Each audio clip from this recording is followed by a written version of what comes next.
Vamos a comenzar hoy entonces con la clase, con este tema que es necesario que sepan muy bien sobre anatomía y fisiología de la piel, donde vamos a ver acerca de las diferentes estructuras y que de esa forma puedan tener un ojo mucho más educado a la hora de trabajar, ya que al observar la piel también reconocerían estructuras internas y de ese modo se pueden dar cuenta mejor también qué tratamientos pueden ser más eficaces, cuáles menos, cuál es el funcionamiento de la piel, qué factores tenemos que tener en cuenta a la hora de trabajar, que en esto nos vamos a apoyar mucho también cuando veamos ya temas relacionados a diferentes técnicas de peeling. Entonces tenemos que conocer cuáles son las estructuras internas. Nosotros muchas veces trabajamos en distintos tratamientos desde el punto de vista también estético, cosmiátrico, también desde el punto de vista químico, desde el punto de vista médico y también desde el punto de vista biológico, donde los diferentes procesos podemos ver que pueden tener una respuesta biológica positiva, o sea que el tratamiento es beneficioso, o una respuesta biológica negativa, donde podrían ocurrir distintos factores adversos.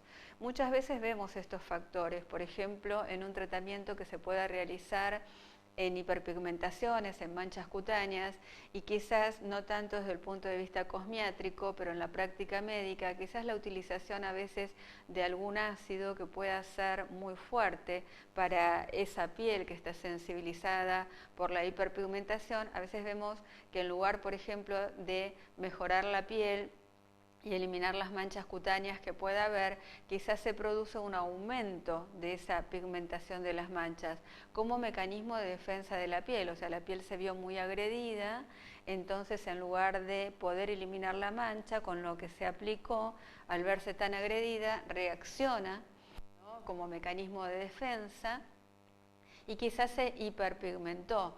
No nos tenemos que olvidar que nosotros nos pigmentamos cuando tomamos color, por ejemplo, frente al sol, como mecanismo de defensa.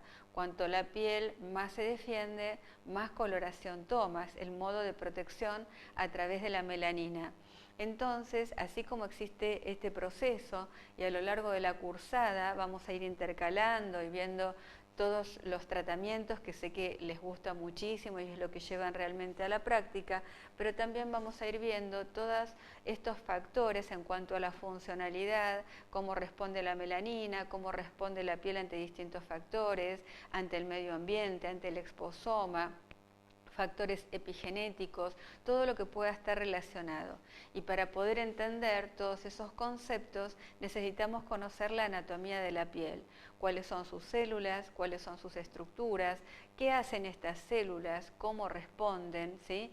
Y son los pilares importantes, por eso les decía que ayuda a tener un ojo más educado, porque no solamente podemos observar un paciente y ver quizás su piel, pensando por ejemplo que puede tener manchas cutáneas, sino que uno aprende a leer también por qué pueden haber ocurrido esas manchas cutáneas de acuerdo a su piel y qué factores tenemos que tener en cuenta.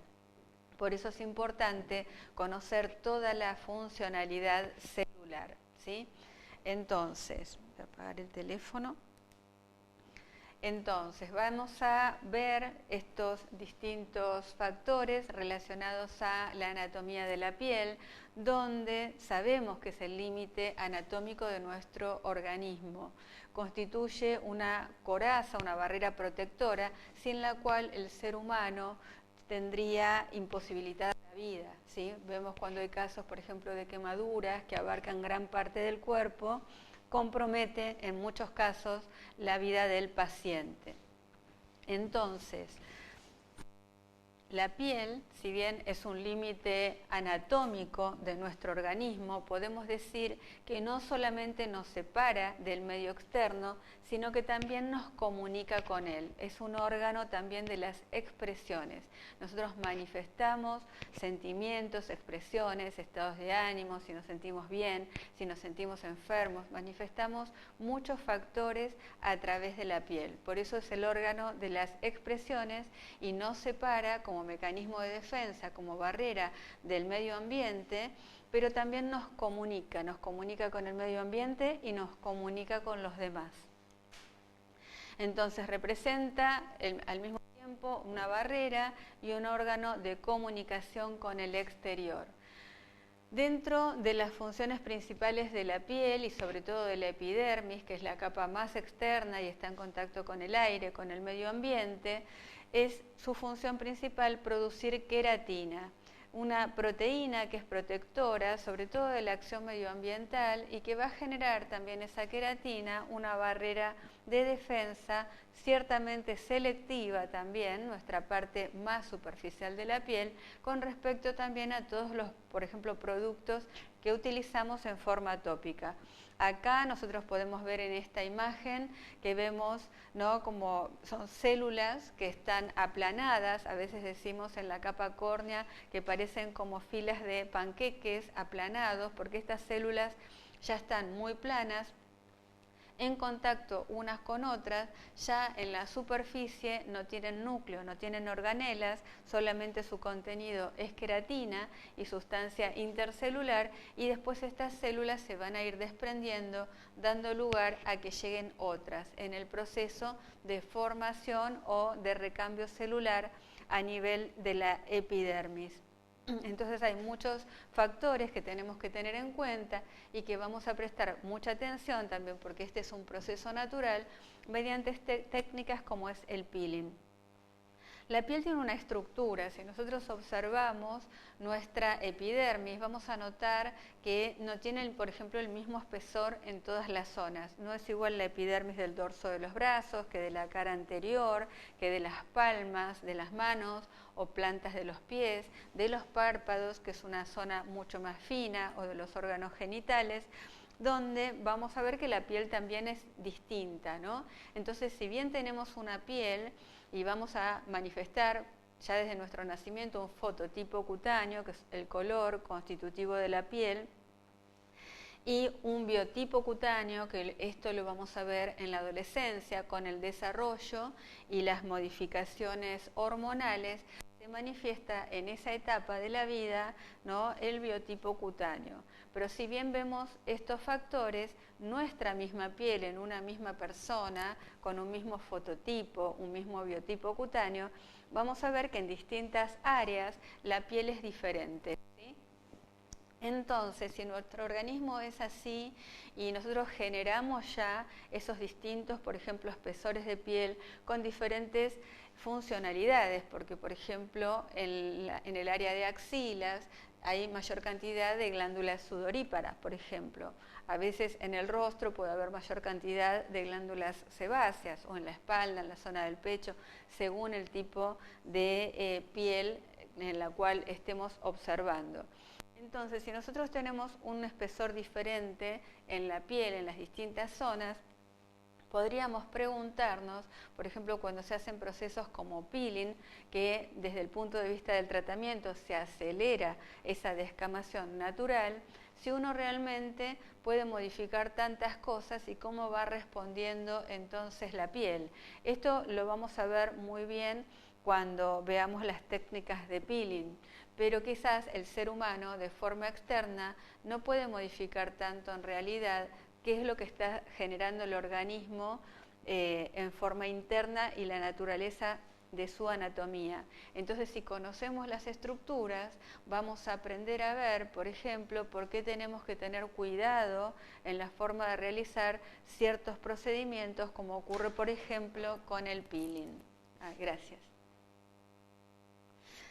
Bueno, entonces, vemos a nivel superficial, por ejemplo, las escamas córneas que se desprenden muchas veces en una forma imperceptible y son reemplazadas en forma continua por células que se encuentran en capas inferiores, más cercanas a la capa basal, protegiendo al organismo, decimos, de una manera cinética. De una manera cinética quiere decir en movimiento. Nuestra piel está en movimiento, no es estática, que nosotros la vemos de una manera y es así. Tiene una renovación natural constante en un proceso de queratinización que se va produciendo en un periodo dentro de la normalidad de 28 días. Y esos 28 días también se pueden alterar de acuerdo a distintas patologías, como veremos también en los casos, por ejemplo, de psoriasis. Entonces, si bien nosotros tenemos este sistema en forma natural y podemos acelerarlos mediante algunos mecanismos, también tenemos que conocerlo y tenemos que protegerlo, ya que hay una acción medioambiental que cada vez podemos decir que es más nociva. La piel es el órgano más grande del cuerpo, es visible a simple vista en su totalidad. Se registran con precisión todo lo que es síntomas de dolor, tacto, frío, calor, alertando al organismo para que elabore una respuesta ante determinadas situaciones, ¿no? Como por ejemplo cuando secretamos, no sé, adrenalina, porque de pronto nos asustamos porque se acercó un perro y pensamos que nos podía morder. Entonces está el organismo en un estado de alerta y manifiesta muchos factores a través de nuestra piel. Emociones, como si sentimos vergüenza ante algo nos podemos ruborizar, si tenemos mucho calor también nos podemos enrojecer, si tenemos frío podemos empalidecer. Entonces expresamos muchos factores de nuestro organismo a través de la piel. Como órgano cutáneo, la superficie es alrededor de 2 metros cuadrados. Yo les decía que es visible a simple vista en su totalidad, pero también hay órganos huecos, como el estómago, que está recubierto por epitelio, el esófago también está recubierto por un epitelio especializado, el intestino, o sea, todo lo que es órganos huecos también está recubierto por piel, pero esa piel tiene unas características diferentes, ¿no? Como por ejemplo en la parte respiratoria, que tienen unas cilias, ¿sí? A nivel celular, que es lo que hace que nosotros, por ejemplo, no sé, respiramos algún polvillo y nos hace toser o estornudar, por ejemplo, porque esas cilias también van a intentar llevar eso que ingresó hacia afuera. Entonces, vamos a ver que bueno, los órganos huecos también están recubiertos por epitelio. La superficie alrededor de 2 metros cuadrados, su espesor o grosor varía entre 0,5 y 4 milímetros, 0,5 en las zonas más finas, como órganos genitales, párpados y demás, y su peso aproximado más o menos es de 4,2 kilogramos. 4,2 kilogramos en una persona de aproximadamente 1,70 m, delgada, porque bueno, vamos a ver que la piel está formada por la epidermis, la dermis y la hipodermis. La hipodermis es el tejido graso subcutáneo y de acuerdo a la cantidad de tejido adiposo que tenga cada uno de nosotros, bueno, esa piel va a pesar más o va a pesar menos. Pero en una persona delgada de aproximadamente 1,70 m, fíjense que el peso de la piel es 4,2 kilogramos. Y con respecto a la descamación de la piel, que les decía que es prácticamente imperceptible, ustedes no sé si sabían que el polvillo que nosotros vemos, por ejemplo, en las casas, mayormente es piel. O sea, un 60 o un 70% de ese polvillo que pueda quedar en los muebles, no salvo que uno deje una ventana abierta, ingrese tierra o polvo del exterior, pero si no, en general ese polvillo apenas que se va juntando es la piel que vamos descamando, que queda también depositada de esa manera, imperceptible a la vista, pero va quedando en los distintos lugares. La piel está constituida por 3 capas o por 3 estratos diferentes, que son desde la luz, o sea, desde el exterior hacia el interior, son la epidermis, la dermis más profunda y la hipodermis, cada una con características completamente distintas.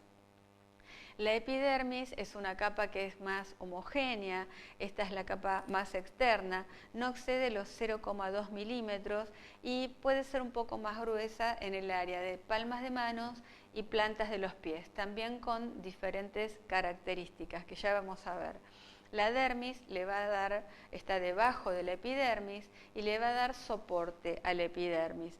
Es una capa de tejido que es más fibroso, 20 a 30 veces más gruesa que la epidermis, que vamos a ver que se divide en dos partes, la dermis reticular y la dermis profunda.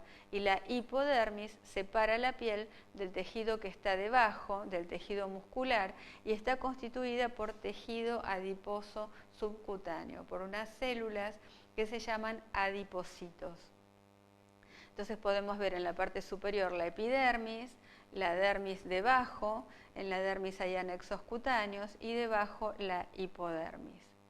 Entonces, si nosotros observamos esta imagen, yo voy a tratar de ir mostrándoles algunas imágenes que son dibujos y otras como esta imagen que es un corte histológico de la piel, para que comiencen también a reconocer estas estructuras. Entonces, desde la superficie hasta el interior, vamos a ver en la parte superior, entonces la capa córnea, que vemos un rosado un poco más claro. Vamos a ver debajo de la capa córnea, un poco más abajo, una capa que si ustedes notan ahí es un poco más rojiza, que sería el estrato lúcido. El estrato lúcido solamente se encuentra en palmas de las manos y plantas de los pies. Debajo vemos una línea apenas, un poco más oscura, más violácea,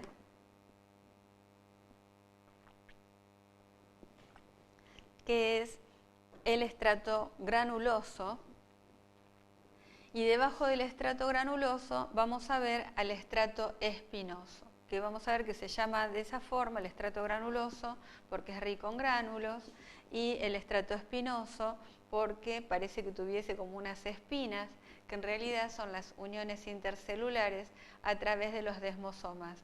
Al microscopio da ese aspecto como espinas, entonces por ese motivo se le dio el nombre de estrato espinoso. Debajo del estrato espinoso, contorneando la zona rosada más clara, vamos a ver que se encuentran las células de la capa basal, que son las células formadoras de las nuevas células, o sea, son las células madre epidérmicas. Debajo de las células de capa basal vemos ya en ese color rosado más claro la dermis, en ese caso la dermis papilar, que es más superficial, y debajo veríamos un poquito más oscura a la dermis reticular, que es la dermis profunda. Debajo de la dermis reticular entonces el tejido adiposo. Pero aquí más que nada quiero mostrarles todas las capas de la epidermis, para ir teniendo claro también algunos factores que ahora vamos a ver.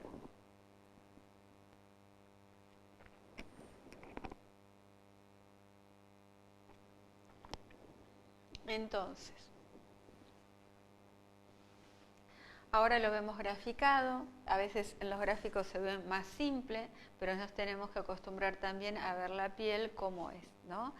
En el gráfico que veíamos anterior, en la imagen, vemos que está esta tinción rosada, que en general, por ejemplo, el estrato lúcido es translúcido, por eso se llama estrato lúcido. Pero estas tinciones, para que se puedan ver en histología, se hacen con una tinción especial que se llama hematoxilina eosina. Entonces la piel, como es ciertamente ácida, se tiñe más hacia el color rosado, por eso decimos que es eoacinófila, ¿sí? Y esto es lo que hace que tenga esta tinción. No es que si nosotros hacemos un corte de la piel va a tener esta coloración, pero la hematoxilina eosina son quienes les van a dar entonces esta coloración al corte de piel.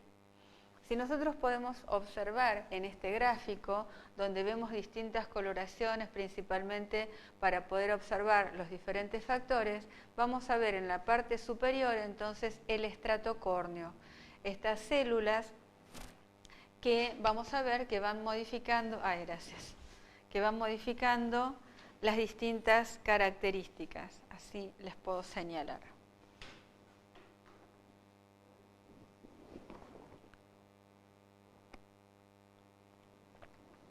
Por eso se dan las diferentes coloraciones, ¿no? No quiere decir que las estructuras sean así.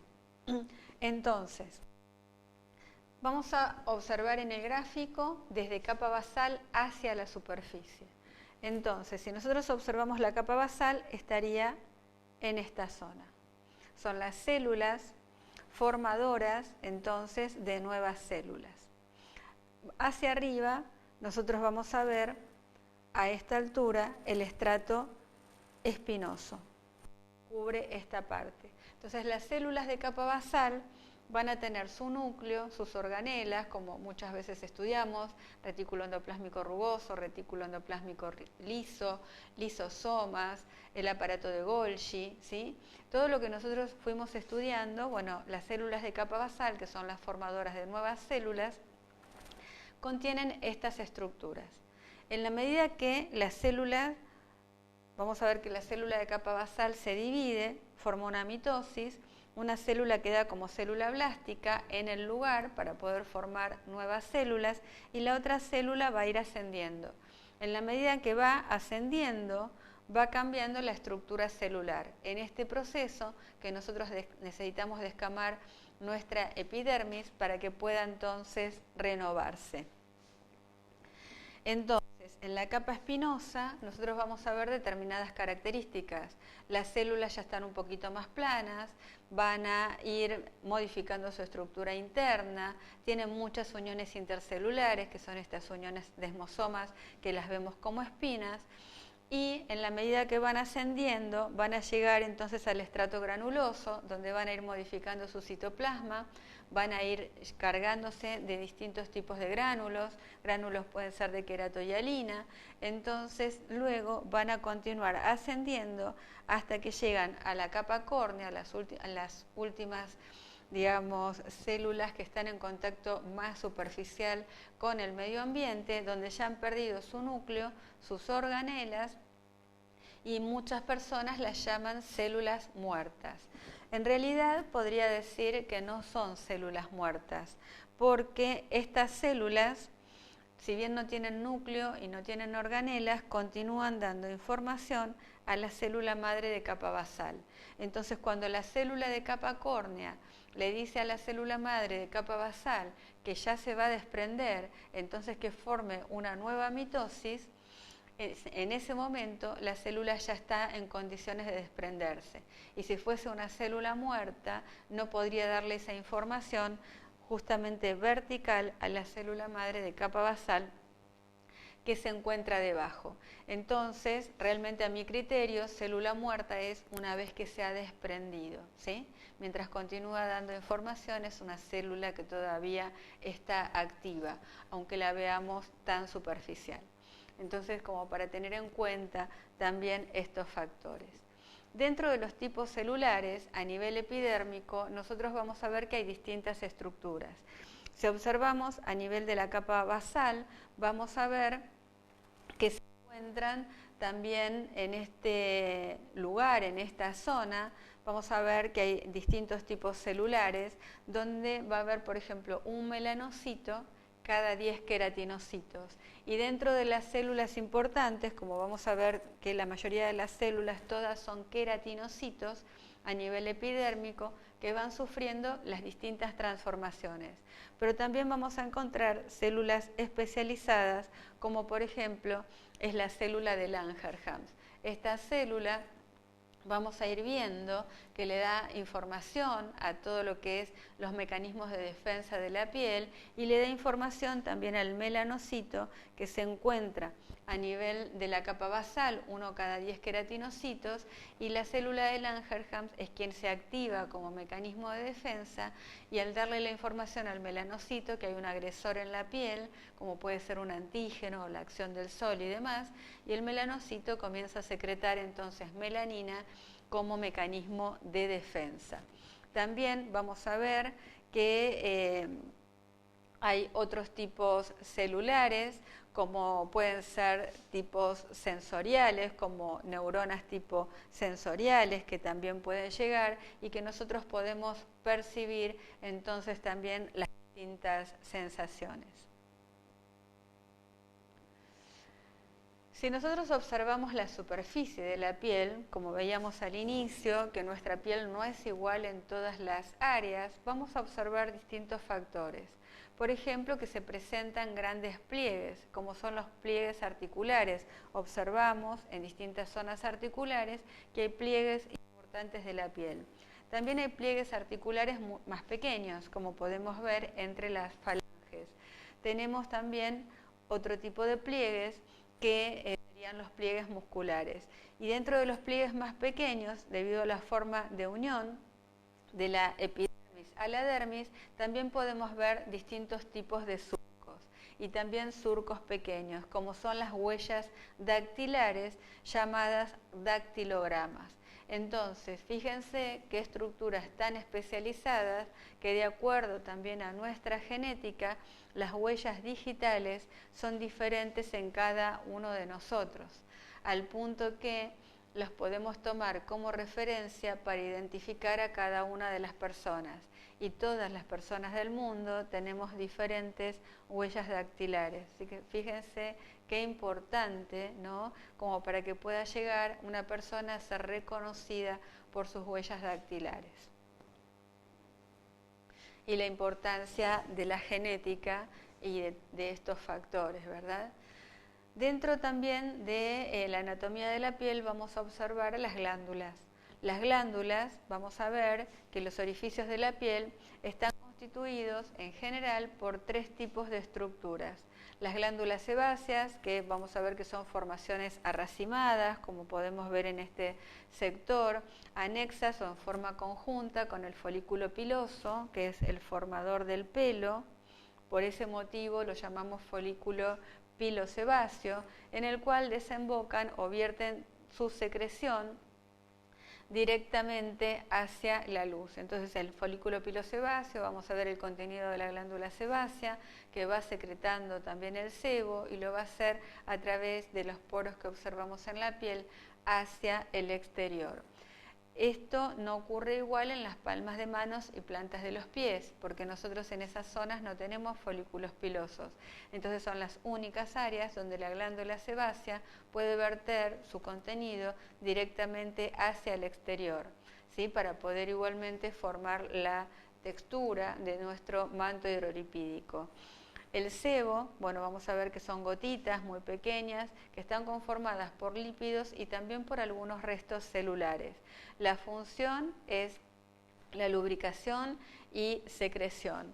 Y hay regiones que son mucho más seborreicas, que pueden llegar a tener hasta 400 a 900 glándulas por centímetro cuadrado.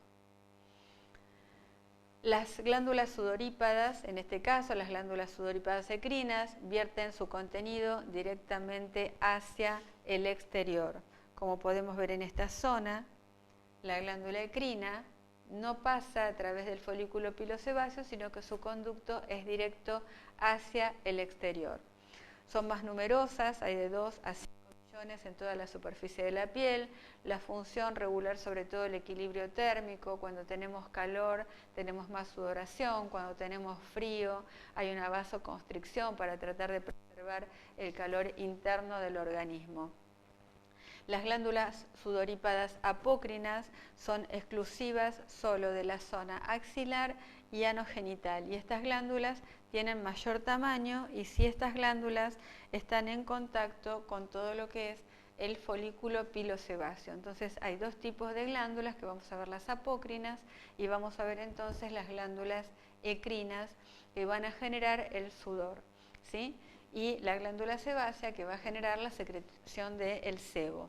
Entonces, de esa unión, de acuerdo a cómo se forme y que sea mayor la cantidad de sebo o mayor la cantidad de sudor, va a ser cómo vamos a formar ese manto hidrolipídico y también cómo se va a conformar nuestro biotipo cutáneo.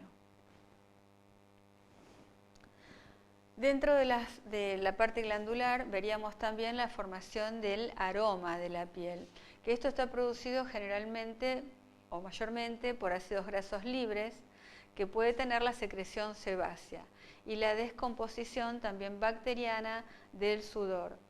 Entonces, es lo que va a generar el aroma de nuestra piel y que esto también es característico de cada una de las personas. Es diferente en cada uno, también mismo el cabello tiene un aroma diferente, también en cada persona.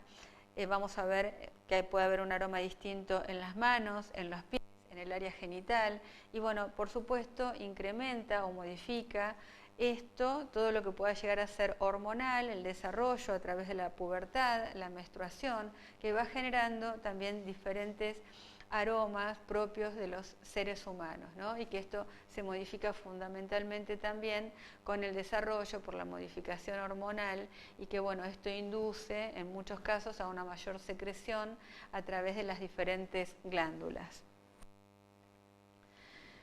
Si nosotros observamos la epidermis, está constituida por un epitelio que nosotros llamamos multiestratificado. Esto que veíamos como muchas filas que decimos de panqueques aplanados, ¿no? Eso es lo que marca que sea un epitelio con muchos estratos y a eso llamamos un epitelio multiestratificado. Plano, ya han perdido su núcleo y sus organelas, y queratinizado porque reemplazó ese contenido del núcleo de las organelas por una proteína que es la queratina, ¿sí? En este caso queratina blanda. El grosor es muy variable, puede tener menos de 0,1 milímetros en algunas zonas de piel muy fina, como los párpados, o más de 1,5 milímetros en palmas de las manos y plantas de los pies.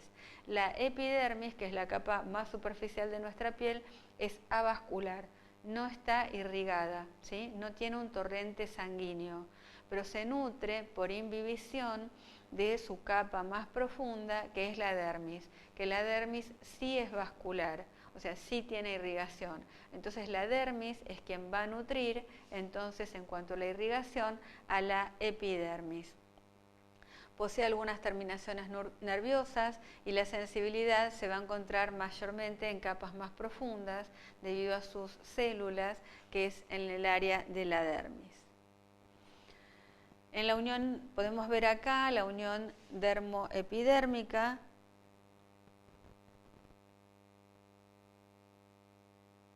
en esta zona, que vamos a ver que forman crestas interpapilares. Vamos a ver hacia abajo la dermis papilar y hacia arriba entonces la epidermis.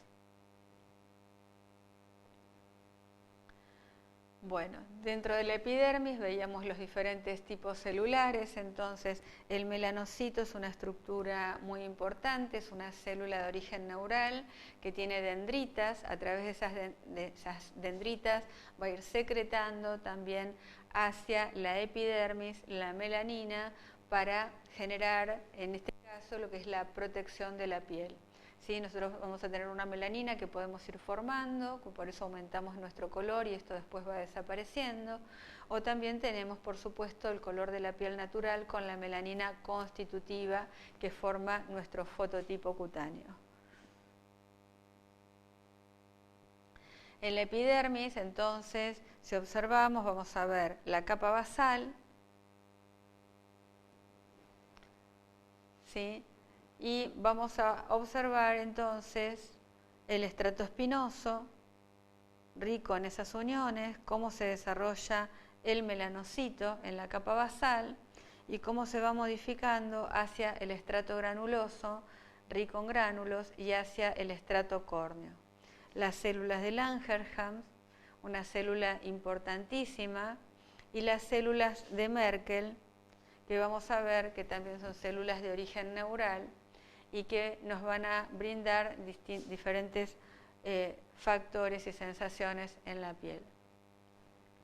La epidermis, si observamos nosotros los queratinocitos, el 80%, casi 90% de las células de la epidermis son queratinocitos, que son las células, diríamos, que van a ir modificándose hasta perder su núcleo y organelas, y el 10% restante son células especializadas como el melanocito, la célula de Merkel y la célula de Langerhans.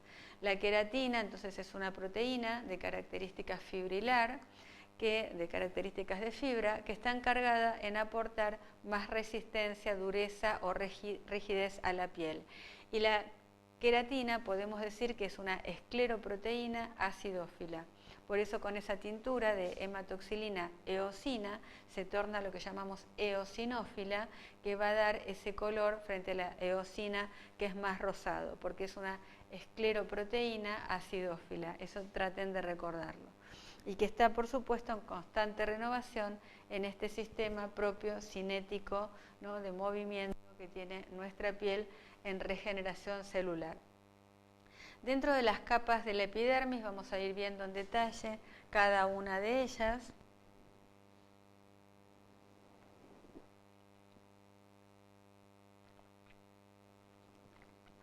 Y la primera capa, ¿no?, en la epidermis, desde la profundidad hacia la superficie, decíamos que es la capa basal, que nosotros vamos a ver las células entonces propias de la capa basal, que está constituido por una hilera de células, es solo una hilera de células, las células de capa basal, que tiene esta forma que es poligonal o cúbica y que puede ser a veces ligeramente cilíndrica, pero bueno, tiene este formato con un núcleo bien característico, un tipo de células que va a ser la célula madre de la piel, de la capa basal, y que va a dar origen entonces a las nuevas células que se van a renovar. Si bien vemos que al ir ascendiendo estas células nuevas se van aplanando, perdiendo su núcleo, perdiendo sus organelas, en la capa basal el núcleo es bien característico y la principal función que tiene es la de reproducción, de generar la mitosis y tener por la información genética un equilibrio a lo largo de la vida, también en el espesor de piel que tenemos en cada zona de nuestro cuerpo. La capa basal, entonces el estrato basal o germinativo, es un estrato que tiene estas características que son proliferativas, son las únicas células de la piel entonces que se van a poder dividir generando las células nuevas o las células hijas y se encuentran unidas mediante también uniones que se llaman desmosomas entre célula y célula de la capa basal y vamos a ver que hacia abajo hay uniones que se llaman hemidesmosomas que van a mantenerla unida entonces hacia la membrana basal y hacia la dermis. El estrato basal, entonces vemos las células que se llaman queratinocitos, vamos a ver por la membrana basal que se encuentra debajo fibras de anclaje de colágeno que van a anclar hacia la dermis. Y esto es realmente muy importante porque hay distintas patologías de piel, como el pénfigo, por ejemplo, que lo que falla en este sistema de la piel justamente es esta unión de la epidermis hacia la dermis. Fíjense qué importante que es que al fallar ese anclaje vamos a ver que se produce ese tipo de patología, como también hay otras que se podrían llegar a producir, pero mismo al fallar ese anclaje también, por ejemplo, en esas áreas la epidermis no tendría irrigación porque se nutre de la dermis. Entonces son muchos los factores que pueden ocurrir ante estos diferentes procesos. A nivel de las capas entonces de la epidermis observamos el estrato espinoso, que es el estrato siguiente desde profundidad hasta la superficie, está constituido por 5 a 10 capas de células que aún por su formato continúan siendo células poligonales.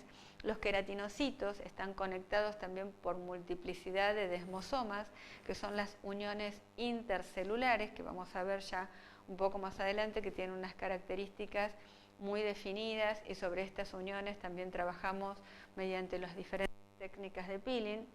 Las células comienzan a formar algunas sustancias que llamamos que son cementantes, es una zona, el estrato espinoso, que está fuertemente unido y que se acumulan también gránulos visibles al microscopio, que son los corpúsculos de Odland y comienzan a formarse en este también estrato espinoso.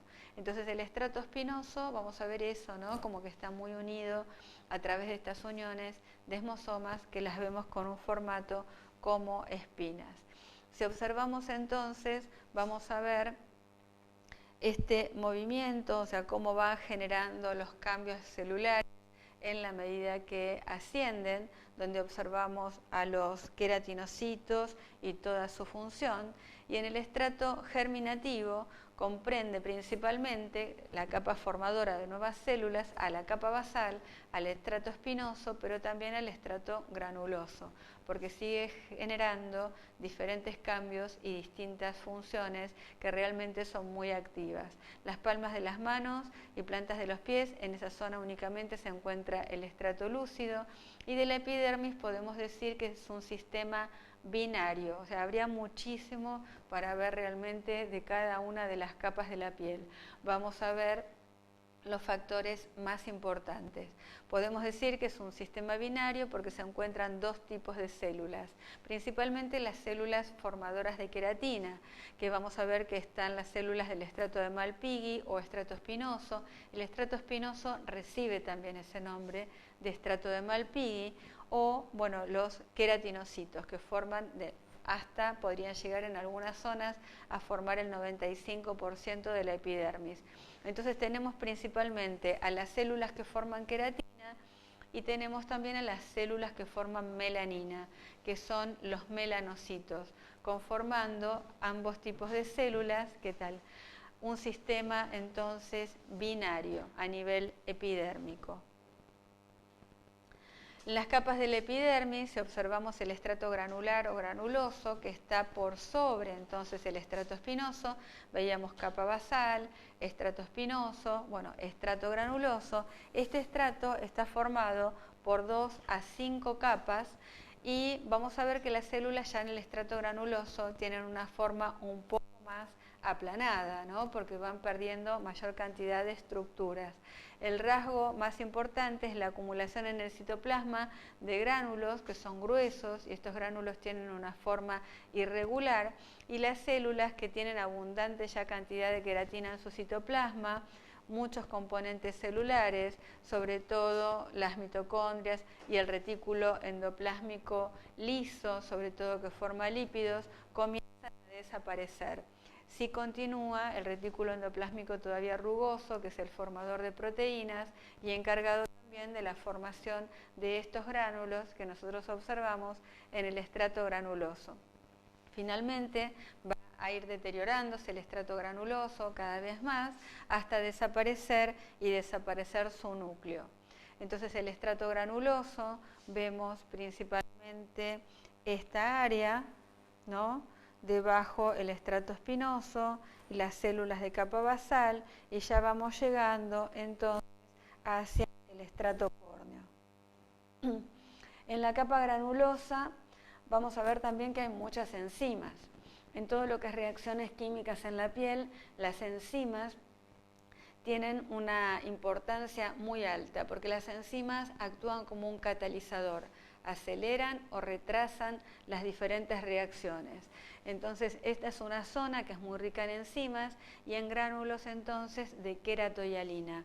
Entonces, esos gránulos que nosotros vemos gruesos, rugosos, de distintos tamaños también, están formados por queratohialina. Las células no poseen la capacidad de dividirse, se dedican exclusivamente ya a formar o a sintetizar netamente queratina, las células del estrato granuloso.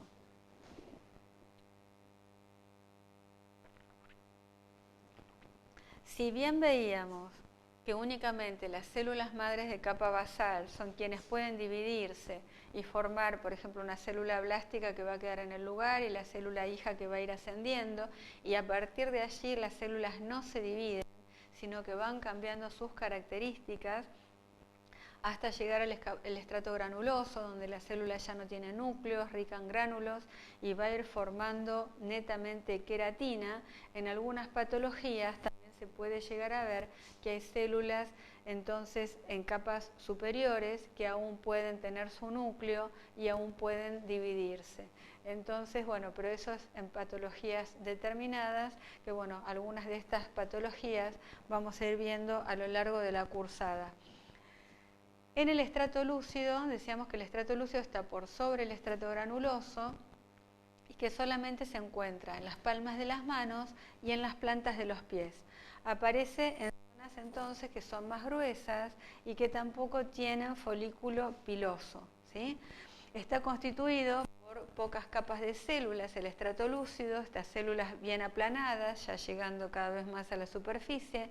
Su coloración es translúcida o blanquecina, las células están muy apretadas, no tienen núcleo, y en la mayor parte, ni tampoco la mayor parte de los orgánulos, y solamente también están cargados de queratina.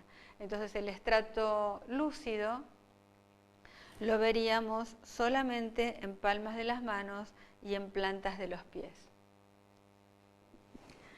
Si nos enfocamos hacia el estrato córneo, entonces ya la capa superior, en contacto con la luz, en contacto con el medio ambiente, las células ya no tienen núcleo en el estrato córneo, solo presentan algunos restos de orgánulos, algunos sobre todo cubiertos por filamentos de queratina, y la membrana celular también se encuentra mucho más gruesa. El espacio intercelular es rico en todo lo que sea sustancias cementantes, porque trata de mantener su cohesión también que se deteriora al aplicar ácidos a un pH más ácido que la piel. El pH de la piel en general es 5,5 y pueden deshacer entonces estos ácidos a un pH más ácido como es 3,5, deshaciendo esta sustancia intercelular y permitiendo que se suelten. Pero si no, todavía están fuertemente unidas a través de estas sustancias que generan la cohesión. Es un extracto compacto en zonas más profundas y un estrato que podemos decir disyunto, menos junto, con menos cohesión, ¿no?, en las zonas más superficiales. Por eso también con la higiene de piel y demás podemos hacer una buena renovación de las células que se están a punto de soltar. Entonces el estrato córneo como capa superior.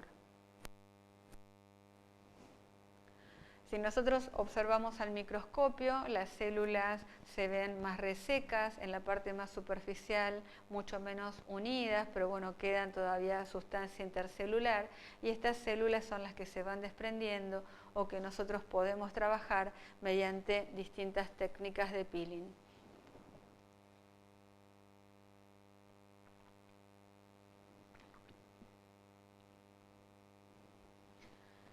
Bueno, así observamos la epidermis, también humana, como podemos verla al microscopio.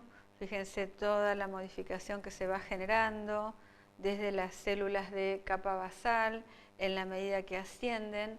Realmente la modificación es importante y vamos a ver que esto también, o sea, tiene diferentes características de acuerdo a qué área del cuerpo puede estar acompañando, donde hay zonas que necesitan más elasticidad o menos elasticidad, y puede aumentar todo lo que son las crestas interpapilares, también entre la epidermis y la dermis. Hay distintos factores también que tenemos que tener en cuenta. Uno es el color de la piel. El color de la piel vamos a ver que puede estar dado por distintos factores, como es la acumulación de carotenos. Por eso también si hay hubo épocas donde, por ejemplo, para tener la piel más bronceada, la mayoría de la gente comía muchas zanahorias, por ejemplo, para tratar de tener mayor cantidad de caroteno, o incluso había vitaminas directamente conformadas por caroteno que aumentaban ese color más hacia el anaranjado en la pigmentación. Entonces, bueno, la acumulación de carotenos puede brindar también un color, una coloración importante en la piel. El lecho vascular de la dermis, cuando a veces vemos pieles más translúcidas, quizás más claras, que traslucen justamente la irrigación dérmica, entonces vemos personas más rosadas, que se enrojecen más fácilmente, y justamente con este enrojecimiento lo que estamos viendo en realidad es más la irrigación dérmica de la piel. Y la presencia de melanina, la melanina que va a estar formada por el melanocito y va a dar nuestra pigmentación natural, o que como mecanismo de defensa también esta melanina puede aumentar, aumentando la coloración de la piel. Si observamos el melanocito, se encuentra entonces a nivel de la capa basal, aproximadamente 1 cada 10 queratinocitos. Son las únicas células que fabrican el pigmento cutáneo, se encuentran en la capa basal o en la epidermis, también podemos encontrar en la matriz del pelo y van a dar coloración en la formación del pelo. Y la piel en los distintos fototipos cutáneos tiene igual número de melanocitos, ¿sí?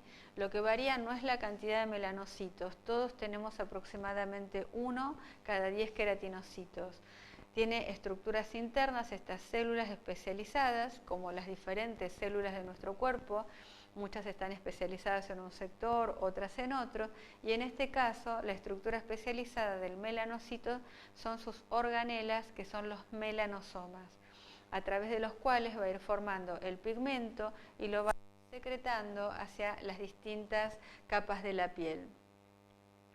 Pero todos tenemos la misma cantidad de melanocitos, aunque tengamos distintos fototipos, desde la piel más clara hasta la piel, la piel negra. Vamos a ver que la cantidad es igual, varía el tamaño y la cantidad de melanosomas que genéticamente tiene la persona.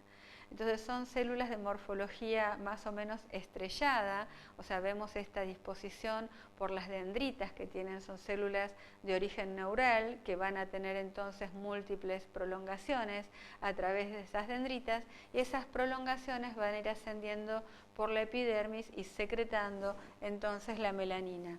Fabrican el pigmento, lo acumulan en gránulos denominados o organelas, que son los melanosomas, y la melanina es el pigmento encargado sobre todo de proteger nuestra piel, también los estratos basales y también la dermis, de la acción de distintos factores que pueden llegar a ser nocivos, pero sobre todo de la acción medioambiental y de la acción de la radiación UV, ¿no? Entonces, ante todo lo que sienta como agresivo nuestra piel del medio ambiente, se puede pigmentar. ¿Sí? Puede ser la acción del sol, puede ser también una persona que trabaje excesivamente con hornos, por ejemplo, en una panadería, y que ese calor va muy directo hacia el rostro, es agresivo para la piel, entonces la piel se puede manchar o se puede pigmentar. En lugares donde hay mucha polución, también se defiende frente a la polución o frente a todos los distintos factores en la actualidad del ambioma, ¿no? Frío excesivo, calor excesivo y demás, que esto va a ir generando que aumente nuestra pigmentación o que en algunas áreas se formen también distintas manchas cutáneas. Con respecto a la célula de Langerhans, también es una célula especializada de origen neural, una célula que también tiene dendritas, se encuentra a nivel del estrato espinoso. Es una célula que no está quieta, sino que actúa como un centinela, o sea, está móvil, se va desplazando a través del estrato espinoso y es quien va a recibir o detectar todo lo que pueda ser nocivo a través de sus dendritas. Entonces se activa, ¿no? Como que se activa sus alarmas y le va a dar información en forma directa al melanocito para que secrete más melanina y defienda la piel ante un antígeno que pueda llegar, algo extraño que pueda dañar, ¿sí? La acción del sol, si es intensa, que va a estimular el bronceado. Cuanto más nos bronceamos es porque nuestra piel más se ha tenido que defender.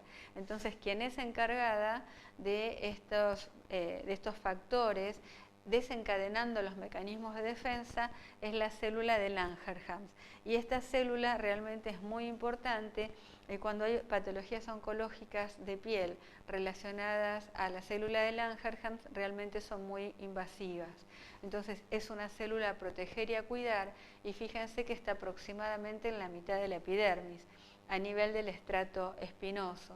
Entonces ya veremos con la parte de peeling, ¿no?, si es tan bueno o no llegar a capas más profundas donde se puede generar un barrido o pueden desaparecer las células de Langerhans. Entonces, por eso a veces hay muchos factores a tener en cuenta, y en todo lo relacionado a la piel no es matemático, ¿sí? La piel es fisiológica, entonces no siempre más es un sinónimo de mejor.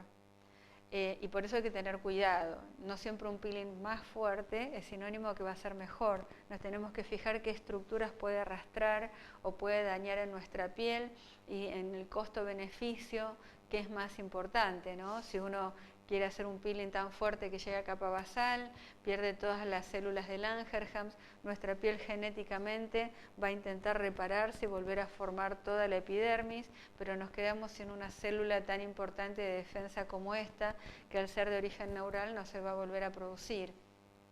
Entonces, ¿qué pasa después de ese peeling a lo largo de toda la vida y cómo nuestra piel se puede ver complicada ante la acción medioambiental que es cada vez más nociva y los distintos factores? Si falla ese sistema de defensa, ya no hay aviso al melanocito que secrete melanina, ¿sí?, para protegernos. ¿Y qué podría pasar con todos estos factores a lo largo del tiempo? Entonces uno por eso tiene que evaluar con los diferentes tratamientos estos cuidados, ¿no? Y a veces trabajamos muy bien en cosmiatría con los peeling porque no llegamos a tocar la célula de Langerhans, pero cuántas veces un paciente nos dice que no, que quiere un tratamiento más fuerte, más intenso, y no sabe a veces a lo que está expuesto. Por eso las técnicas se van modificando a lo largo del tiempo y vamos intentando preservar más la naturaleza de la piel, la fisiología, que por algo es así nuestra genética, y dar todos los aportes necesarios para mejorarla, pero no dañar todo lo que es mecanismos de defensa. Entonces, cuando algo es muy agresivo hay que pensarlo, ver bien cómo funciona y si realmente eso sería necesario o podría llegar a perjudicar por los efectos adversos inmediatos o posteriores a lo largo del tiempo. Entonces, dentro de las células de Langerhans vamos a observar que tienden a aparecer con más frecuencia en las capas más altas del estrato espinoso. La forma es estrellada, similar, no igual al melanocito porque también tiene dendritas. No se unen al resto de las células mediante desmosomas, actúa como un centinela y se puede ir desplazando entre las células para captar información, y estas células forman parte del sistema inmunológico, constituyendo el componente más exterior de nuestro organismo, de nuestro sistema inmunológico. Así que fíjense qué importancia que tiene la célula de Langerhans. Participa en el inicio de las reacciones de alergia también de contacto, ¿no?, porque va a ser quien va a detectar estos factores y estimula a que vayan mastocitos, distintas células hacia la zona, generando el proceso de inflamación, tomando agua de otras zonas de la piel para poder entonces trabajar en esa zona. Puede encontrarse células de Langerhans también en algunas zonas epiteliales de los anexos cutáneos. Entonces observamos cómo es esta célula que va a estar a la altura del estrato espinoso, más bien en la parte superior del estrato espinoso. La célula de Merkel, también otra célula importante que se encuentra en la capa basal, y van a formar un complejo que es el complejo de Merkel, junto también con la célula de Langerhans, que va a activar también toda la parte de defensas. Entonces las células de Langerhans vemos en un corte histológico de piel cómo están distribuidas entre el estrato espinoso y las dendritas, y veríamos entonces a través de sus dendritas cómo capta lo que puede llegar a ocurrir y cómo puede entonces brindar esta información, principalmente a la célula de Merkel y al melanocito. Entonces, aparecen en zonas basales de la epidermis. Las células de Merkel son realmente muy escasas. Vemos que es la terminación de nervios sensitivos, ¿no?, que vamos a ver que es la célula de Merkel, y se encuentran en la zona de capa basal, formando entonces este complejo. Están relacionadas con el sistema nervioso, por eso vemos que son como las terminaciones nerviosas responsables de la percepción de un sentido tan importante como es el tacto. Entonces nosotros, a través de las células de Merkel y estas terminaciones entonces nerviosas sensitivas, podemos percibir, por ejemplo, el tacto superficial, el tacto más profundo, y esto, por supuesto, se comunica con la célula de Langerhans. Entonces son todas como antenas de nuestro organismo ante distintas situaciones. Esta célula implica la percepción de sensaciones también vibratorias que nos permiten detectar y localizar el contacto de distintas superficies, objetos, y de esa forma también podemos percibir las distintas texturas. Así que bueno, cuando acarician a alguien, cuando tocan una tela o sienten diferentes texturas o vibraciones y demás, saben que lo están haciendo a través de las células de Merkel. Y dentro de las células epidérmicas vamos a ver entonces que la célula principal, 95% de las células, es el queratinocito, ¿no? Pero bueno, principal en cierta forma, todas sí son fundamentales para que haya una buena respuesta y una buena anatomía y fisiología de la piel. Entonces, bueno, el melanocito encargado de formar melanina, la célula de Langerhans, principal antena de nuestro organismo en cuanto a las defensas, y la célula entonces de Merkel, que nos va a permitir percibir el tacto y que está en contacto con nuestras terminales nerviosas sensitivas. Bueno, si nos enfocamos hacia capas más profundas de la piel, veríamos entonces que se encuentra la dermis, debajo de la capa basal, debajo de la membrana basal, y representa en parte la segunda línea de defensa frente a traumatismos, pero bueno, tiene una función importante en cuanto a la formación de fibras colágenas, elásticas, reticulínicas y demás. Vamos a ver que se divide en dos partes: la dermis papilar o dermis superficial, la dermis reticular o dermis profunda.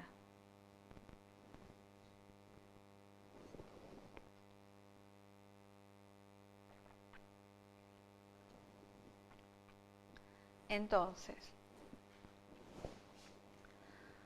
la dermis, vamos a ver que bueno, tiene una importante función vascular. Decíamos que la epidermis es avascular, no tiene irrigación, se irriga por imbibición de la dermis, que se va a nutrir la epidermis de la dermis, y la dermis contiene también apéndices y anexos cutáneos, como pueden ser, por ejemplo, el pelo, las uñas, las glándulas, como las glándulas sebáceas, glándulas sudorípadas, se encuentran en la dermis.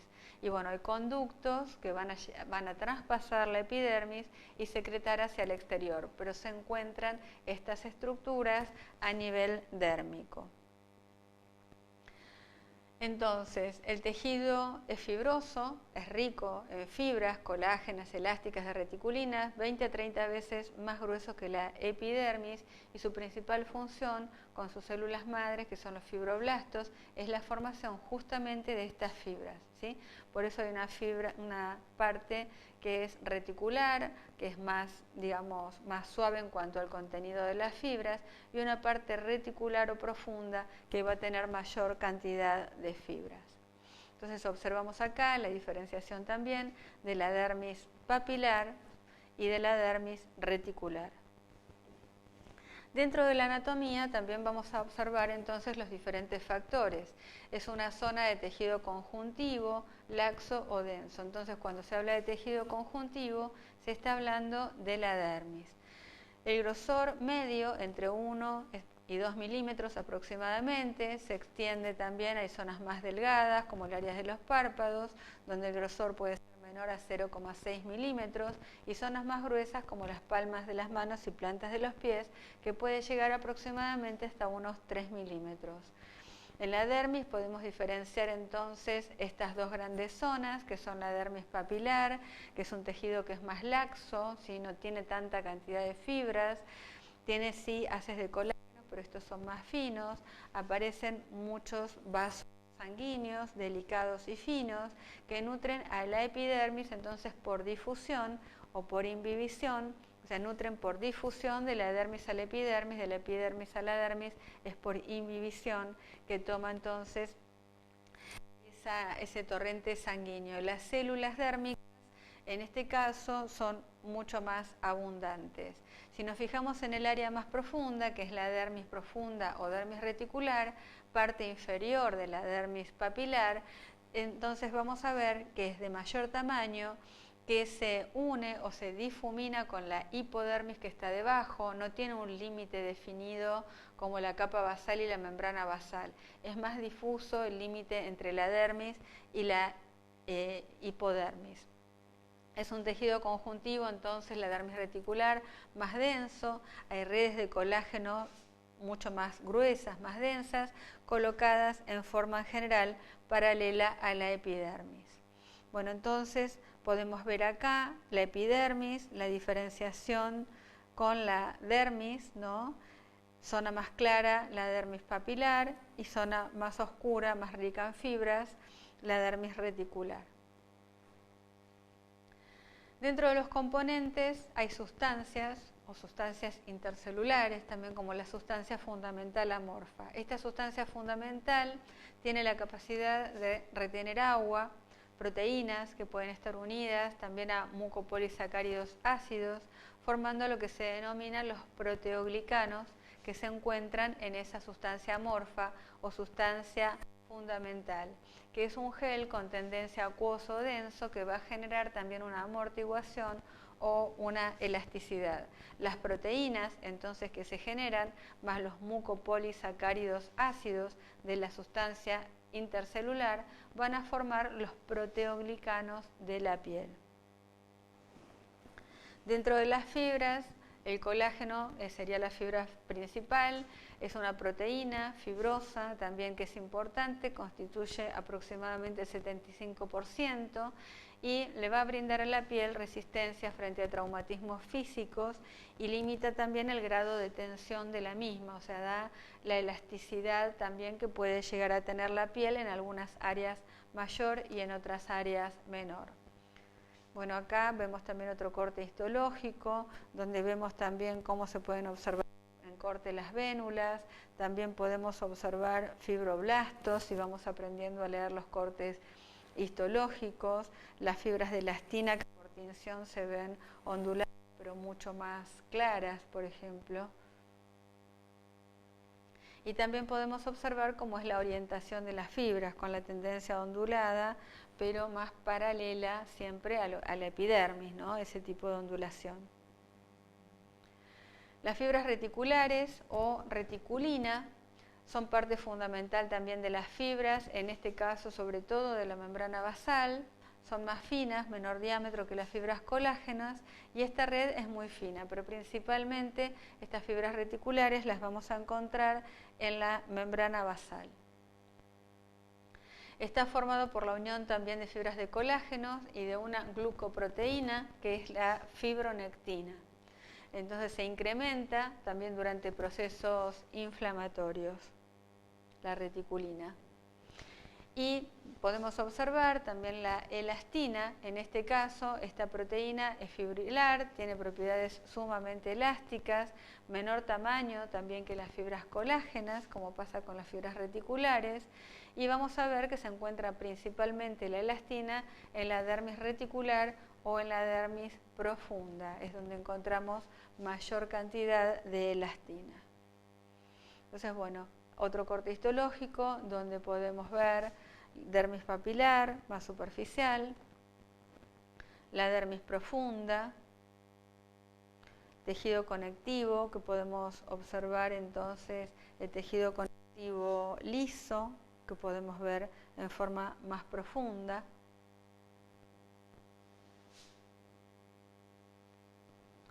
Y dentro de las células que vamos a encontrar a nivel dérmico, vamos a ver la principal célula, que es el fibroblasto. En este caso vemos mayor cantidad de fibroblastos a nivel más papilar, más superficial, y la función es fabricar a las fibras de la dermis y también a la sustancia fundamental amorfa. Entonces vemos mayor cantidad de células en la dermis papilar, o sea, más superficial, y mayor cantidad de fibras en la dermis reticular o dermis profunda. Macrófagos son otras células que encontramos a nivel dérmico. La función es fagocitar a sustancias o organismos que puedan ser extraños, distintos tipos de microorganismos que puedan llegar a ser invasores hacia la piel. Los macrófagos entonces son los encargados de eliminar a estos microorganismos. Y las células plasmáticas que derivan de los linfocitos y la función es producir anticuerpos, o sea, derivan de los glóbulos blancos.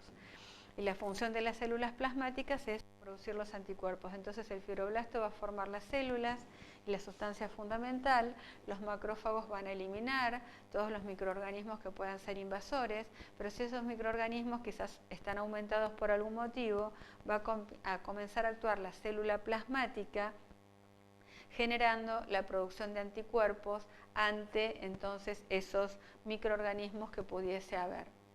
Los fibroblastos, vemos más frecuencias, les decía, en la dermis papilar, hay mayor cantidad de células y mayor cantidad de fibras en la dermis reticular. La función es fabricar y mantener en buen estado las fibras de la piel y la sustancia fundamental amorfa. Por ese motivo, con todos los estímulos que realizamos en los distintos tratamientos y con diferentes aparatologías, como ocurre con la electroporación o también con la radiofrecuencia, estimulamos mucho la acción del fibroblasto, o se trabaja si el producto es bueno y la aparatología es buena, estimulando con distintas sustancias que puedan activar su función. Ya que el fibroblasto, podemos ver algunos como vemos acá, que está en un estado normal, productivo, un fibroblasto joven, y podemos ver otros como vemos acá, o este que aunque no está tanto, ya comienza a ser un fibrocito, se empieza a aplanar, se empieza a afinar y es mucho menos productor. Esto pasaría que haya mayor cantidad de fibrocitos en personas de más edad. Por eso se trata de estimular que vuelvan a ser productores. Y es un proceso que si se toma el fibrocito, que no esté muy dañado, es un proceso que es reversible, o sea, se lo puede estimular. Y se puede mejorar entonces muchísimo la calidad de la piel. Pero también hay que tener cuidado que no sea tan agresivo el tratamiento, que pueda llegar a, en lugar de generar que vuelva a ser un fibroblasto, que haya una destrucción total del fibrocito. Por eso hay muchos factores que después vamos a ir teniendo en cuenta, como la glicación no enzimática de la piel y qué ocurre con los distintos procesos de glicación y qué cuidado en esos casos también tenemos que tener con la aparatología. La estructura del fibroblasto, si vemos, fíjense que uno está acostumbrado a estudiar la célula con su núcleo, organelas, como les decía, retículo endoplásmico rugoso, retículo endoplásmico liso. El retículo endoplásmico liso forma lípidos, el retículo endoplásmico rugoso forma las proteínas, ¿no? Y el aparato de Golgi en general las va empaquetando y exportando, y bueno, por supuesto, otras organelas importantes que producen energía, como las mitocondrias y demás. Pero en este caso, como el fibroblasto está especializado en la producción de proteínas, vamos a ver que es rico en retículo endoplásmico rugoso. Vamos a ver que tiene mucho retículo endoplásmico rugoso, por eso va formando una gran cantidad de fibras, ¿sí? En cambio, una célula como el adipocito prácticamente no tiene casi retículo endoplásmico rugoso, y esta célula sí es muy rica en el retículo endoplásmico liso, porque está encargada de formar lípidos. Entonces, si bien vemos que las células tienen las mismas estructuras, fíjense cómo van variando la funcionalidad de las células, y esto también hace que, por supuesto, vaya variando sus organelas o el tamaño de sus organelas, que algunas están más desarrolladas entonces que otras. Y en este caso, por supuesto, una célula especializada de origen neural, por eso es una célula dendrítica, ¿sí? Como las neuronas, pero con otra función. En el caso de los macrófagos, la función es fagocitar a las distintas sustancias del organismo, a los cuerpos extraños. El macrófago los va a rodear, digamos, a los microorganismos invasores y los va a deteriorar, dañar, como para poder destruirlos y conservar entonces la salud del organismo o del área afectada.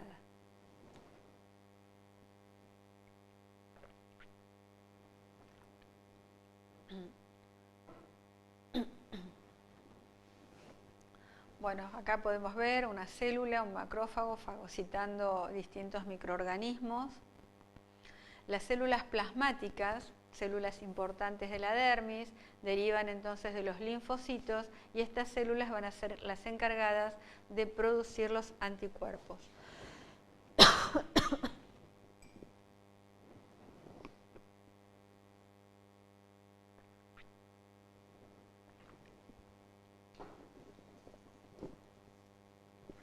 Bueno, vamos bien hasta acá, después vamos a ver entonces si también tienen alguna pregunta. Me voy a dejar un segundo una pastillita porque al hablar mucho se me seca la garganta.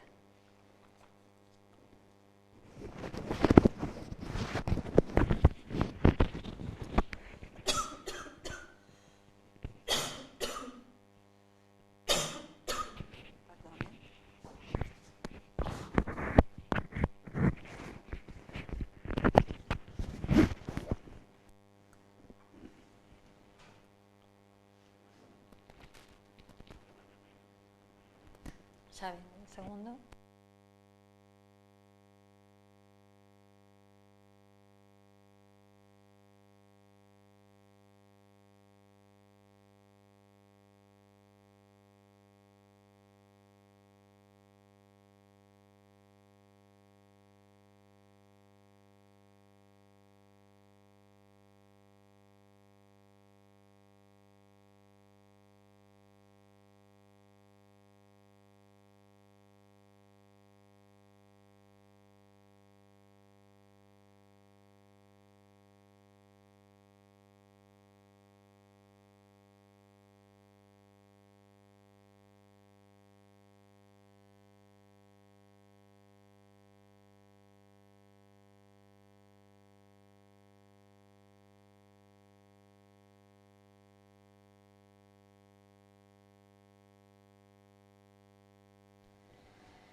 Bueno, ahí continuamos entonces. Les decía con respecto a las células plasmáticas que derivan de los glóbulos blancos, derivan de los linfocitos y la función entonces es producir anticuerpos. Observen las células que nosotros vemos con ese núcleo violáceo más oscuro, que van a ser las células entonces plasmáticas. Y fíjense, por ejemplo, en esta zona, cómo se puede mostrar a través del corte histológico la producción de esos anticuerpos y cómo van trabajando en todas las células cercanas. Con respecto a las células cebadas, en este caso, estas células responden a la presencia de anticuerpos con la secreción de sustancias inflamatorias o con compuestos químicos que van a activar entonces ya toda la respuesta inmunológica. Y los adipocitos, aunque son mucho más característicos de la hipodermis, podemos encontrarlos también en la parte inferior de la dermis. Por ese motivo, ahí hay una interfase que vamos a notar que es mucho más difusa y que no tenemos una línea marcada determinada como ocurre entre la epidermis entonces y la dermis.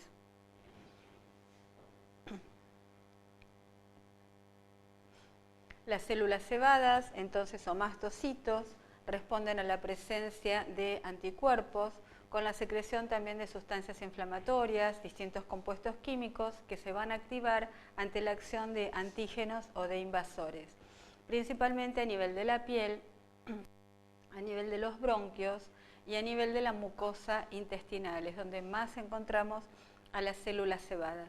¿Qué van a liberar estas células entonces? Histamina, prostaglandinas y leucotrienos. Son las sustancias que van a liberar entonces para comenzar con la actuación del sistema inmunológico.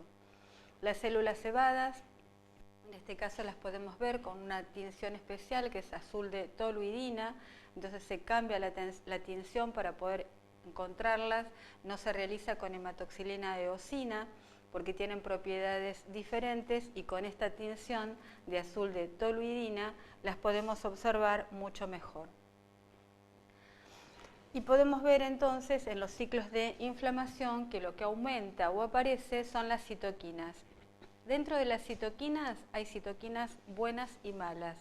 Por eso a veces veíamos muchos productos que dentro de sus activos contenían citoquinas. Pero el cuidado que hay que tener es con las citoquinas proinflamatorias. Entonces, cuando están muy aumentadas las citoquinas proinflamatorias, pueden afectar a sistemas de protección de la piel, como es el sistema NF-kappa-beta, que es bastante importante en la acción inmunológica, y las citoquinas inflamatorias podrían llegar entonces a desencadenar ciertas funciones o factores que sean, digamos, complicadas para el organismo ante distintas patologías de piel u otras patologías. Entonces se trata de evitar lo que es sobre todo la proliferación de estas citoquinas proinflamatorias y más adelante iremos viendo distintos factores importantes como los sistemas en los cuales podemos ir trabajando dentro de los distintos tratamientos. Te pido, ¿podrás prender el aire? Gracias.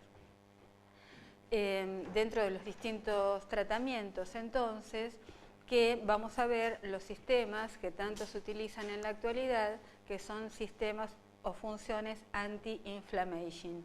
Y justamente todos estos sistemas anti-inflammation lo que tratan de evitar es la actuación de las citoquinas proinflamatorias, para tratar de evitar desencadenar procesos relativamente simples que no queremos, como el envejecimiento más acelerado de la piel, pero también en muchos casos podemos ver distintas patologías, entonces hay que tener cuidado con las citoquinas.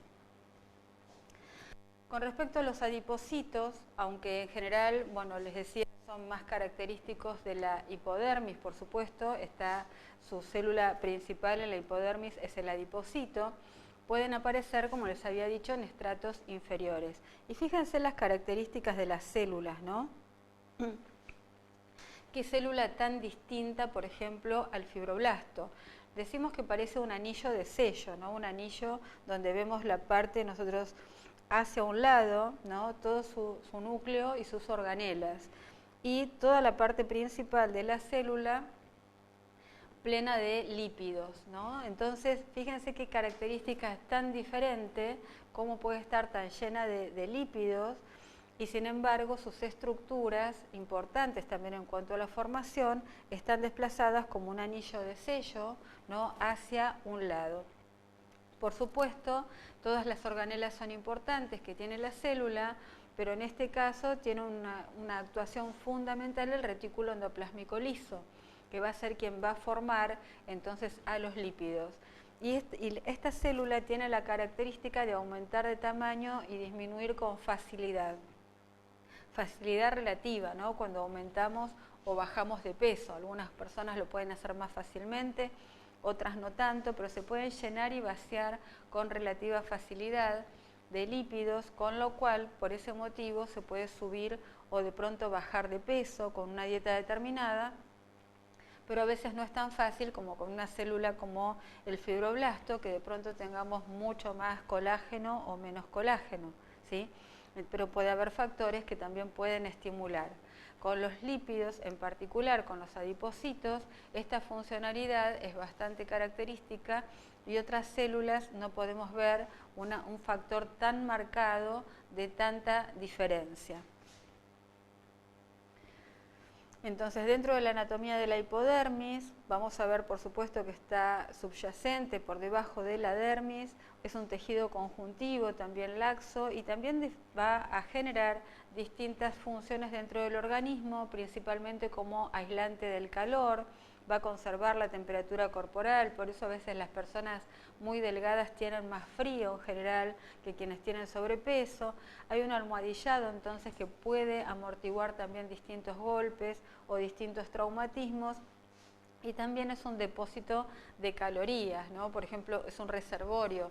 Las mujeres tendemos a acumular, por ejemplo, las caderas, porque sabemos que ese tejido adiposo se puede necesitar ante un embarazo, por ejemplo.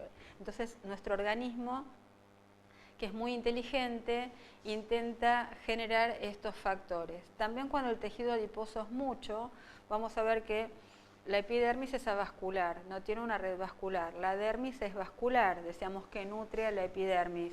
Y siempre se habla del plexo venoso, el plexo vascular de la dermis, pero el plexo vascular más importante en realidad se encuentra en la hipodermis, en el tejido adiposo.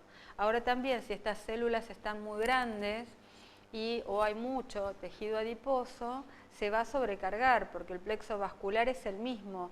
Entonces, por eso vemos en muchos casos también que aumenta la cantidad de celulitis, que esas zonas donde hay celulitis, que tendría que haber mucho plexo vascular y mucho tejido adiposo, se sienten a veces más frías, porque ese plexo vascular, que es el mismo para una persona delgada que para una que tiene sobrepeso, imagínense que con mucho tejido adiposo está más en tensión. Al estar más en tensión, por eso esas zonas a veces son más frías, y ante un golpe determinado, en lugar de amortiguar como tiene que hacer el tejido adiposo, vemos que lo que no resiste es el plexo vascular y ante un golpe aparecen hematomas. Entonces resiste en cuanto a la amortiguación, pero no resiste el plexo vascular, o sea, cuanto más sobrecarga de tejido adiposo, menos resiste, y por eso a veces vemos mayor cantidad de telangiectasias, en algunos casos comprometida, digamos, la parte relacionada a venas y arterias, todo lo que puede llegar a ser la formación de distintos tipos o distintos tamaños de varices y demás. Entonces todo eso está muy relacionado, sobre todo con una gran sobrecarga de tejido adiposo, y que el plexo vascular, el sistema circulatorio en esas zonas, no llega a resistir como sería necesario, ¿no?, por el exceso de tejido adiposo. Entonces observamos el tejido adiposo, observamos la parte vascular, vamos a ver que estas zonas en general pierden menor cantidad de calor en algunos casos, también depende de la cantidad de tejido adiposo que pueda haber, y es un tejido también fibroso que va a separar los adipocitos en grupos, y estos grupos los vamos a llamar lóbulos, y separa también los lóbulos de otros más pequeños que se van a denominar lobulillos, y entre los lóbulos y los lobulillos es donde tendríamos todo el plexo vascular. Brinda protección, entonces, y también modela de forma importante la figura de acuerdo a tengamos más o menos entonces tejido adiposo, o cómo es la característica de nuestro organismo, en qué zonas se puede acumular más o menos este tejido adiposo. Con respecto a los anexos cutáneos, son estructuras que también cumplen distintas funciones. Son el pelo o el folículo pilosebáceo, vamos a ver que es una invaginación de la epidermis y la dermis. Esto quiere decir que la epidermis entra en la dermis contorneando al folículo pilosebáceo, ¿no? Es como que ingresa de la dermis a la epidermis, no insertándose en la dermis, sino como una invaginación, está rodeado de epidermis. ¿Se entiende esto? Entonces, bueno, dentro de estos anexos cutáneos vamos a ver el pelo, las uñas y las glándulas sebáceas y sudorípadas. En cuanto a su morfología, la forma, vamos a ver que es alargada, es flexible, resiste bastante lo que es la tracción, está constituido por células epidérmicas, ricas en queratina, y vamos a ver que también hay zonas que se llaman zonas glabras. Las zonas glabras son las palmas de las manos y las plantas de los pies, zonas que no tienen pelo. Y hay dos tipos de pelo, lo que vamos a ver como lanugo, el pelo del bebé recién nacido, y el pelo terminal. Y la función en general es de protección, pero en la actualidad, como usamos ropa, tantos climatizadores y demás, es más que nada, digamos, estético, más que su funcionalidad. En la anatomía del pelo, bueno, vamos a ver que también vemos el folículo pilosebáceo, hay un músculo que es el músculo erector del pelo, que cuando tenemos frío vamos a ver que nuestra piel se eriza, pero por ejemplo no hay un músculo que sea un esfínter de los folículos, ¿sí?, en la salida de donde vemos el pelo y donde vemos los distintos poros de la piel. Entonces, en esa zona, que a veces vemos poros dilatados por mucha secreción, no hay un esfínter, no hay algo que los cierre.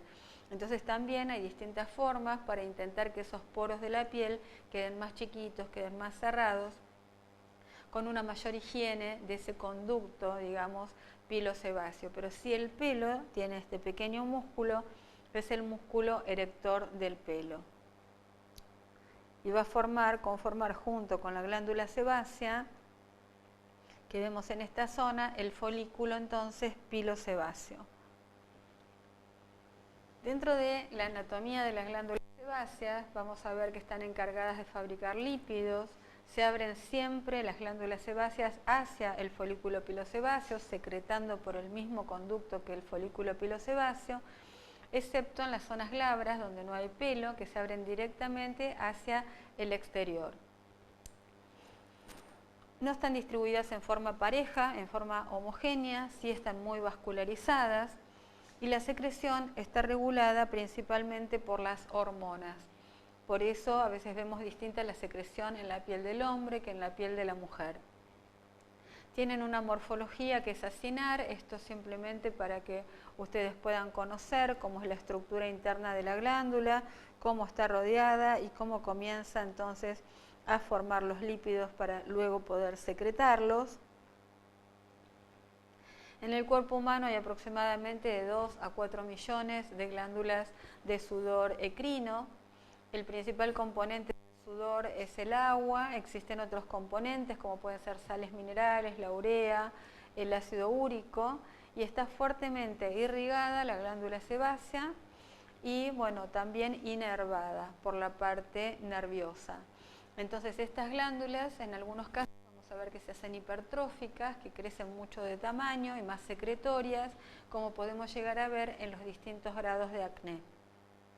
El principal control, por supuesto, es llevado por el sistema nervioso autónomo, o sea, nosotros solos no podemos controlar cómo secretan las glándulas, lo van a hacer en forma autónoma en nuestro organismo, pero sí podemos controlar esas digamos, secreciones en cuanto al tipo de manto hidrolipídico que puedan formar y que su conducto esté también limpio para evitar que se inflamen y que se carguen de detritos y de determinadas sustancias que formen comedones, espinillas y demás, de acuerdo a cómo también vamos higienizando la piel.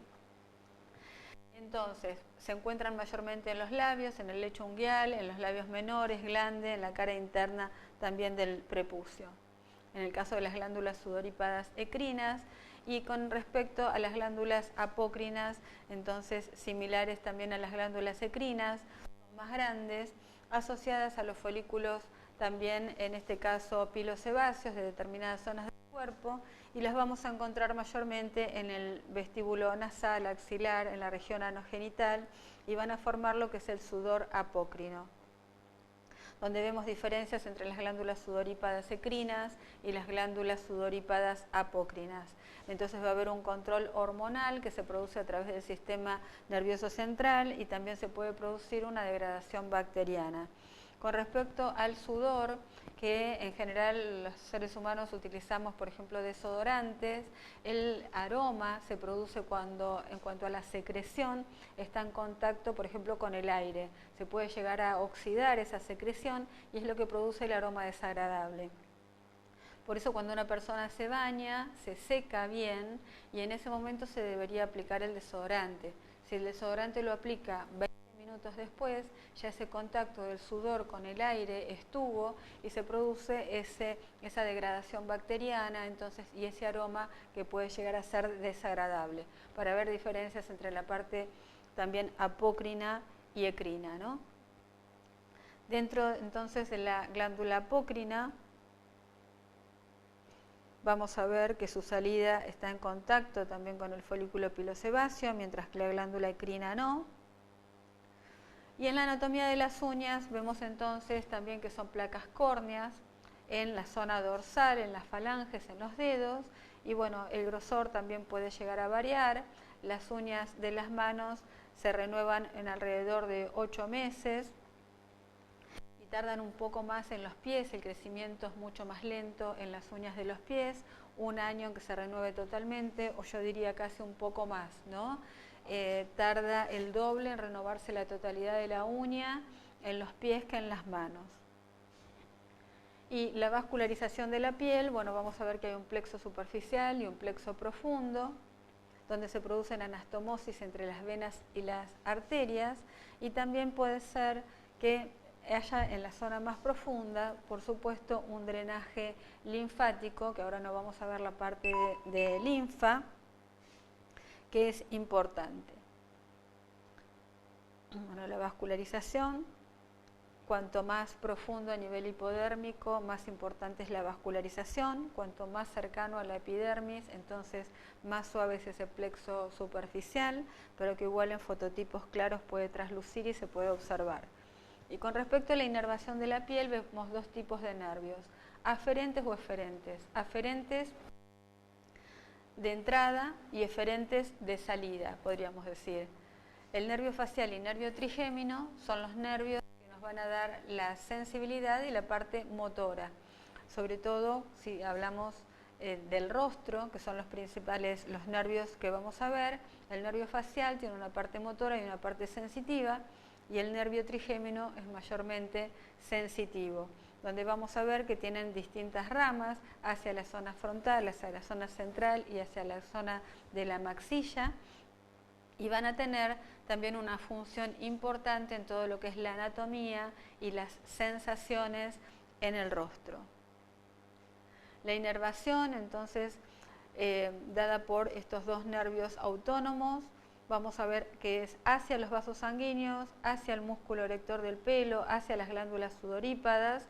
Entonces las glándulas sebáceas también carecen de inervación, en este caso neurovegetativa, y los nervios sensitivos que proceden del encéfalo y de la médula espinal terminan en forma libre en lo que es la epidermis, dermis e hipodermis, o forman también organelas especiales como pueden ser los corpúsculos de Meissner, corpúsculos de Batter-Pacini, de Ruffini y los corpúsculos de Krauss, que ellos van a ser los, digamos, conductores de los distintos estímulos, como son los estímulos térmicos, de calor y frío, de dolor, de prurito, sensaciones, ¿sí? Como vimos, como vamos a ver con los distintos corpúsculos. ¿Cómo vamos hasta acá? Porque trato de simplificárselos, pero realmente, bueno, es un tema extenso, pero necesitamos ver y conocer con respecto a las estructuras principalmente anatómicas y la función que van teniendo. Es un tema que es importante realmente para que sepan. Dentro de los corpúsculos veíamos entonces los corpúsculos de Meissner, de Krauss, de Ruffini, los corpúsculos de Batter-Pacini. En este caso, los primeros son más abundantes en las palmas de las manos y plantas de los pies, los corpúsculos de Pacini, y vamos a ver también en el dorso de los dedos, regiones genitales, de presión y de vibración. Los corpúsculos de Ruffini para la percepción del calor, en este caso, de Krauss para la percepción del frío, y los corpúsculos de Meissner, entonces los vamos a ver en el pulpejo de los dedos, en la cara anterior de los brazos, de los antebrazos. Perdón,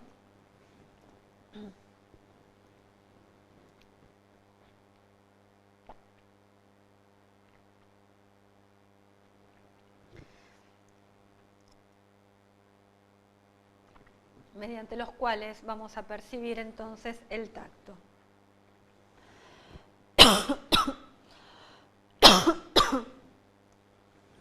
Los corpúsculos de Pacini poseen esta cápsula que es muy característica.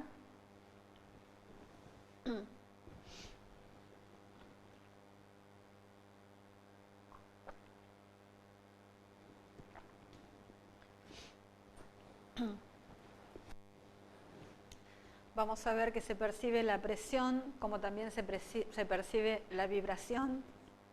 Son estructuras muy complejas. Los corpúsculos de Ruffini tienen este aspecto a la tinción histológica y vamos a tener mediante ellos la percepción del calor. Y los corpúsculos de Krauss nos van a permitir entonces la percepción del frío. Todas estructuras complejas de origen neural. En el pulpejo de los dedos, entonces en la cara anterior de los antebrazos, va a estar también los corpúsculos de Meissner, que nos van a permitir entonces la percepción principalmente del tacto, de todo lo que es las texturas, distintas sensaciones. Y con respecto, bueno, a la sensación táctil, realmente es muy importante y vamos a ver que tienen una parte fibrosa, laminillas y bueno, también por supuesto una cápsula. Podemos ver entonces su corte histológico, realmente estructuras sumamente especializadas. Y bueno, estas organelas van a estar distribuidas entonces en distintos sectores de la piel. Como resumen, para ver algunos factores a recordar en este tema que realmente es muy largo, la piel sabemos que es el órgano de mayor tamaño de nuestro cuerpo, es esencial su cuidado y su protección para nuestra salud y la protección de las estructuras internas, el bienestar general de todo nuestro organismo. Actúa como una barrera protectora que aísla el organismo, pero también lo comunica con los demás y con el medio externo, intentando protegerlo también y poder mantener íntegras todas las estructuras que puedan ser internas y su sistema de comunicación con el entorno. En cuanto a su estructura, se divide, como vimos, en 3 capas, la epidermis, dermis e hipodermis. Entonces que vamos a ver distintos mecanismos en cada una de ellas, como estuvimos viendo hasta ahora, desde la superficie hacia la profundidad, conformada también por anexos cutáneos que están soportados dentro de las distintas estructuras de la piel, aunque sean independientes. Y bueno, con respecto a la fisiología, no vamos a entrar en este tema ahora, lo vamos a ver en otro momento, para también que puedan comprender bien todo lo relacionado a la anatomía y bueno, preservar estos conceptos. Pero bueno, vamos a tener una protección importante frente a todo lo que es agentes mecánicos, agentes físicos, agentes químicos y sobre todo agentes biológicos o microbiológicos. Y el cuidado en la actualidad con todo lo que es el exposoma, ¿no? La exposición de nuestro soma, de nuestro cuerpo frente al medio ambiente. Si bien hablamos de todo lo que es los factores, vamos a ir viendo epigenéticos, los factores genéticos, el ambioma y nuestra relación con el ambioma, con el medio ambiente, es muy importante en la actualidad que vamos a ir viendo también los distintos estados de la piel y todo lo relacionado al envejecimiento a lo largo de la vida y en medio de esto el exposoma y cómo está relacionado también al envejecimiento de nuestra piel o a distintas dermatosis inestéticas que podemos llegar a ver, o como hablamos en la actualidad también del más acné por el efecto, por ejemplo, del barbijo y todo lo que puede llegar a estar relacionado con tanto rozamiento en la piel y un microclima que también se va formando. Entonces, como nuestra exposición de la piel, ya sea hacia el ambiente o hacia el microclima, va sufriendo determinadas circunstancias que es muy importante proteger, cuidar y también compensar. Entonces, bueno, les dejo también alguna bibliografía por si quieren extender este tema. Realmente es muchísimo lo que se puede ver sobre las estructuras de la piel, pero bueno, tener aunque sea un pantallazo de los factores más importantes y que cuando hablemos de cada uno de ellos en los distintos temas, que bueno, sepan de qué se trata y que estén ubicados en las distintas estructuras de la piel.